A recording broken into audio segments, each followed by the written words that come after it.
पुण्यातल्या प्रसिद्ध दगडूशेठ हलवाई गणपती मंदिरामध्ये आज गणेश जयंतीच्या निमित्तानं पहाटेपासूनच पुणेकरांची गर्दी जी आहे ती गणपती बाप्पाच्या दर्शनासाठी होताना पाहायला मिळते।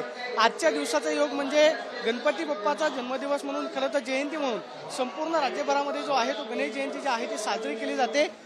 गणेश जयंतीच्या वेगवेगळ्या आख्यायिका ज्या आहेत त्या सांगितल्या जातात। मात्र आज गणेश जयंतीच्या निमित्तानं गणपतीच्या मंदिरामध्ये येऊन गणपती बाप्पाची मनोभावी पूजा करावी, त्याचबरोबर नतमस्तक व्हावं, याच खरं तर भावनेनं प्रत्येक भक्त जो आहे तो गणपती मंदिरामध्ये येत असतो। पुण्यातल्या दगडूशेठ हलवाई गणपती मंदिराचं वैशिष्ट्य म्हणजे दरवेळेस संकष्टी चतुर्थी असेल किंवा मग गणेशोत्सवाच्या निमित्तानं आकर्षक अशी फुलांची सजावट जी आहे ती गणपती बाप्पाच्या मंदिराला केली जाते। आणि आपण पाहतोय की पुण्यातलं दगडूशेठ हलवाई गणपती मंदिर जे आहे ते आकर्षक अशा फुलांनी सजवलेलं आहे। पहाटेच्या वेळेस विद्युत रोषणाई जी आहे ती सुद्धा मंदिरावरती करण्यात आलेली होती।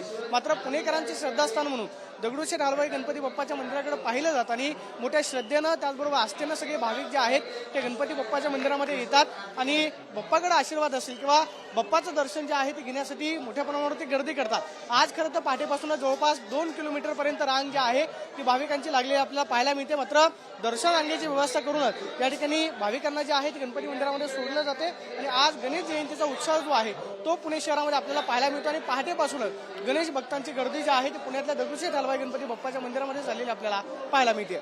कॅमेरा पर्सन तुषार ननावरे, प्रदीप कापसे, TV9 मराठी, पुणे।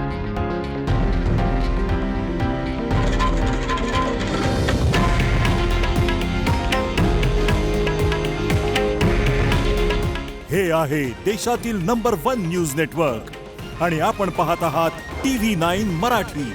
काळजी तुमची, हित महाराष्ट्राचं।